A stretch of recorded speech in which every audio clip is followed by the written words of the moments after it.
Hey everybody, I'm Francesca Maxime, and this is WiseGirl. Thanks for joining me. You may have heard recently in the news that Serena Williams got engaged, and a lot of you know that I love to play tennis and have been playing for quite a while, and I admire her a lot for her skills on the court and off.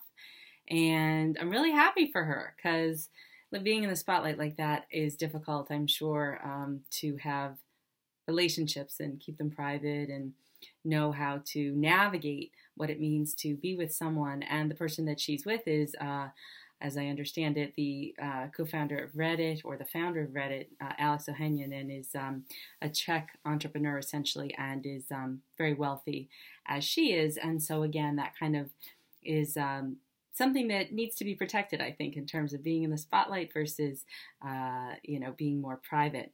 But one of the things that came up about it was that I noticed that there was sort of an idea where I had, as I said, a real appreciation for the fact that she was engaged. And I'm like, good for her.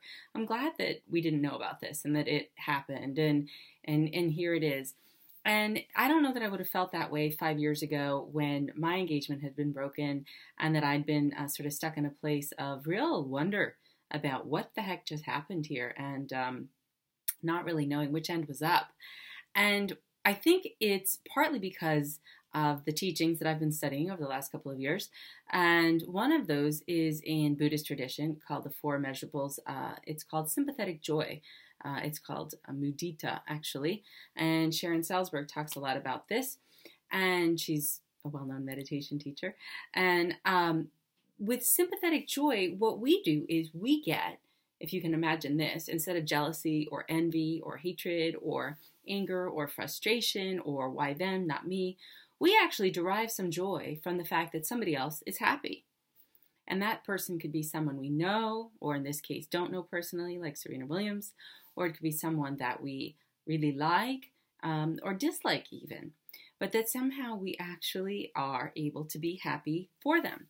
And so the question is, what changed, right? How do we cultivate this sense of sympathetic joy when we're sort of not feeling it in general, where every time something happens that's good for someone else, we sit here and we say to ourselves, well, why wasn't that me?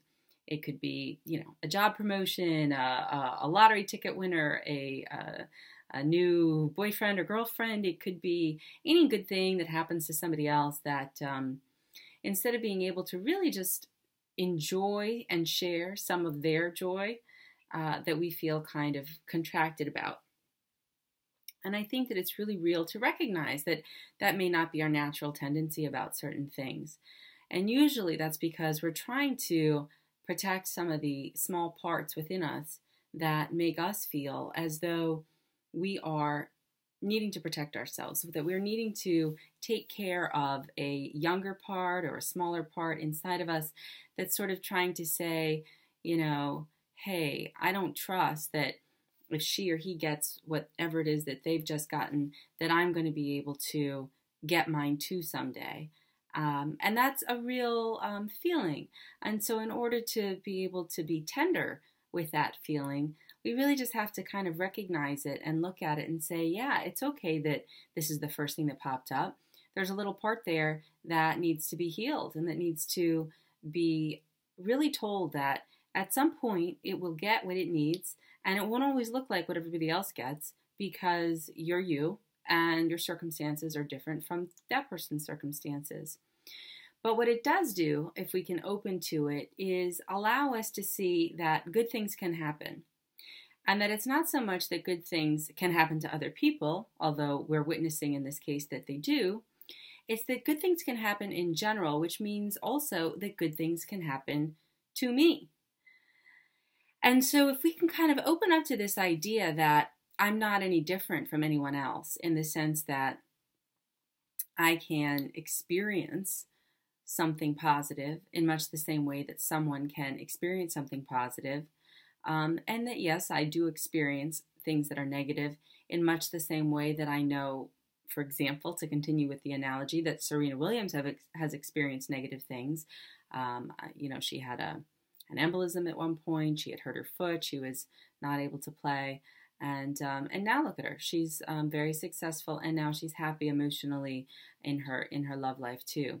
So this idea of sympathetic joy is something that I don't think we naturally gravitate towards that much, because we're so competitive in this society, and there's sort of this idea that if there's more for this other person, there's less for me.